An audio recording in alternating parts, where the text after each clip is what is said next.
Break के बाद एक बार फिर से आपका स्वागत है और अब अपनी अगली खबर क्या है बता देते हैं।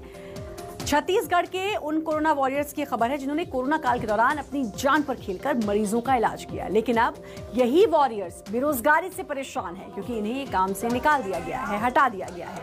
अब पिछले कई दिनों से ये लोग रायपुर के धरना स्थल पर प्रदर्शन कर रहे हैं और सरकार से मांग कर रहे हैं कि उन्हें फिर से नौकरी दी जाए। आज यानी गुरुवार को इन प्रदर्शनकारियों ने अनोखे ढंग से विरोध किया, तो इस बात पर आज हम इसी मुद्दे पर बात होगी और ये जानने की कोशिश करेंगे कि क्या सरकार कोरोना की तीसरी लहर से पहले इतनी आश्वस्त हो गई है कि अब हेल्थ वर्कर्स की जरूरत नहीं, क्योंकि दूसरी लहर के समय कोरोना ने जो तबाही मचाई थी सबने देखा। लेकिन सबसे बड़ी बात यह है कि जिन हेल्थ वर्कर्स ने अपनी जान हथेली पर रखकर मरीजों की जान बचाई, आज उनके साथ ऐसा सलूक क्यों हो रहा है।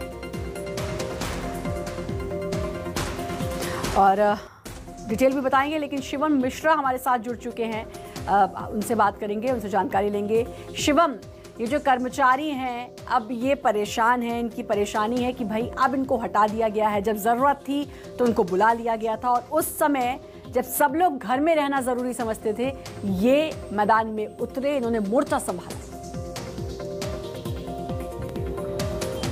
बिल्कुल, देखिए यही सबसे ज्यादा सोचने वाली बात है कि जिस वक्त छत्तीसगढ़ में सरकार के साथ कंधे से कंधा मिलाकर ये स्वास्थ्यकर्मी जो है, ये लोग जो है कोरोना की इस भयावह स्थिति से जंग लड़ रहे थे, उस वक्त ये लोग अपने घरों के बाहर थे, जिस वक्त कोई अपने घरों से बाहर नहीं निकलना चाह रहा था। लेकिन आज यही लोग जो हैं, जो अपनी कुछ मांगों को लेकर के राज्य सरकार के खिलाफ अब प्रदर्शन पर उतर आए। पिछले 22 दिनों से जो ये लोग हैं, ये धरना स्थल पर बैठे हुए बूढ़ा तालाब के पास, और क्रांतिकारी कोरोना योद्धा संघ छत्तीसगढ़ के बैनर तले जो है प्रदेश भर के अलग अलग जिलों से आए हजारों की संख्या में ये लोग जो है 24 घंटे जो है हड़ताल पर बैठे रहते हैं अपनी मांगों को लेकर के। लेकिन उसके बाद भी जो सरकार के मंत्री हैं, सरकार के अधिकारी हैं, उनके कान पर जो है जू रेंगती हुई नजर नहीं आ रही है। क्योंकि और ये बहुत सोचने वाली बात भी होती है कि आखिरकार क्यों इन्हें अनसुना किया जा रहा है, आखिरकार क्यों इन्हें अनदेखा किया जा रहा है। क्योंकि जब ये वक्त में ये लोग आपके साथ खड़े थे, ये लोग छत्तीसगढ़ को कोरोना से लड़ने के लिए उभार के लाए थे, लेकिन बावजूद इसके इन्हें अपनी मांगों को लेकर के आज 22 दिनों से यहाँ पर बैठना पड़ रहा है।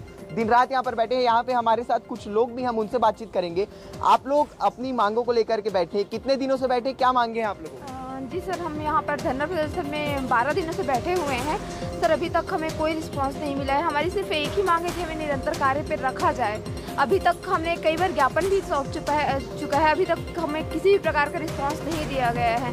तो हमें निरंतर कार्य पे रखा जाए, यही हमारी मांग है। क्योंकि हमने कोरोना के टाइम पे पहली और दूसरी लहर पे गवर्नमेंट का साथ दिया, सेवा भावना से हमने कार्य किया, और आज गवर्नमेंट हमें बाहर का रास्ता दिखा दिए। तो हमारा सिर्फ एक ही है कि हम मांग है कि हमें कार्य पे निरंतर रखा जाए। बिल्कुल, देखिए अपने सेवा काल की बढ़ोतरी की मांग को लेकर के ये लोग जो है पिछले 12 दिनों से धरना पर बैठे हुए हैं। लगातार जो है अलग अलग तरीके से सरकार का ध्यान आकर्षण करने की भी कोशिशें की जा रही है, लेकिन बावजूद इसके जो है इनकी मांगों को नहीं सुना जा रहा है। आप लोग जो है स्वास्थ्य मंत्री से भी मुलाकात की है पिछले दिनों, क्या कुछ आश्वासन मिला आप लोगों को, क्या कुछ उम्मीदें नजर आ रही है? सर, फर्स्ट वेव में हम लोगों ने ड्यूटी ज्वाइन की थी। फर्स्ट वेव में ही हम लोगों को काम करते में कई बार अल्टीमेटम दिया जा चुका था। हम लोगों ने गए स्वास्थ्य मंत्री सर के पास और उस टाइम में हमने अपनी मांगे रखी, उनको अवगत कराया। उनका जवाब ये था कि आपदा खत्म है तो प्रबंधन भी खत्म है, अब चूंकि कोरोना कंट्रोल हो गया तो मैं आप लोगों को नहीं रख सकता। दैन जब सेकेंड वेव आई, उसके बाद अब हम लोगों ने कई बार सीएम सर के पास भी हम गए। सीएम सर के सालगिरह के दिन हम गए थे, शायद हमारे लिए कुछ गिफ्ट मिल जाए हमको, लेकिन उन्होंने ठीक है मैं देखता हूँ बोल के हटा दिए। बिल्कुल शिवम, समझ में आ रहा है। और सबसे बड़ी बात ये कि अभी तीसरी लहर की आशंका जताई जा रही है, उस सब के बीच क्या ऐसा नहीं होगा, हो सकता कि आगे जरूरत पड़े और ऐसे में आप बीच में ही, अभी तीसरी लहर की आशंका जताई जा रही है, लेकिन उससे पहले ही आपने इन कर्मियों को बोल दिया कि जरूरत नहीं है इनकी।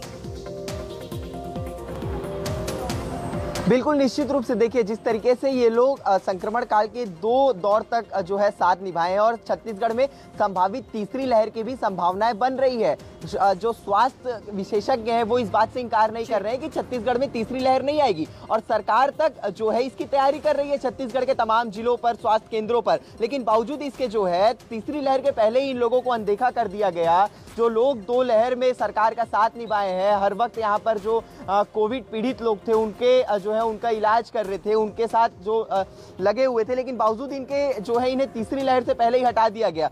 आगे किस तरीके से इनकी रणनीति रहने वाली है, क्योंकि 12 दिन बीत चुके हैं और ये लगातार जो है दिन रात यहीं पर बैठे हुए, कई चुनौतियां भी इनके सामने आ रही है।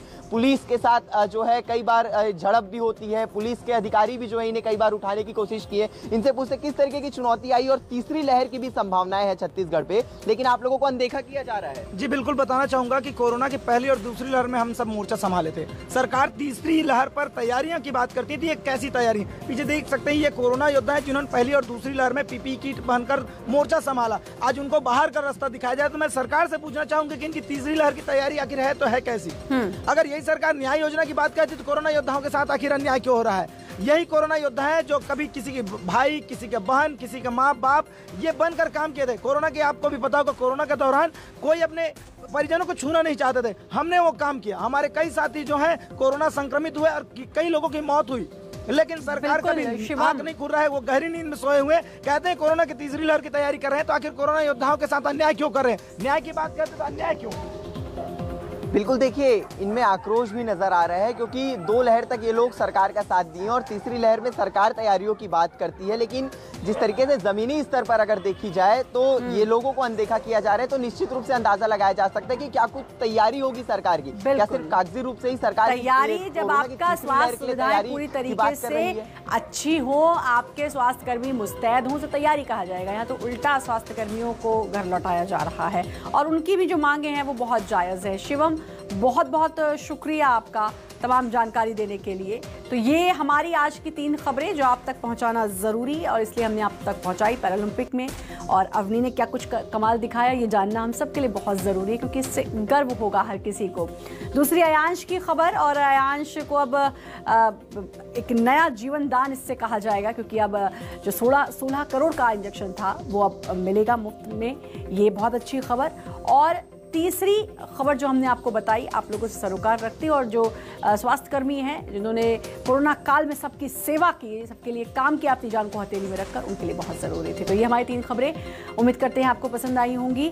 फिर होगी आपसे मुलाकात और फिर हम करेंगे खबरों का एक्सरे। तब तक बने रहिए न्यूज़ 24 मध्य प्रदेश छत्तीसगढ़।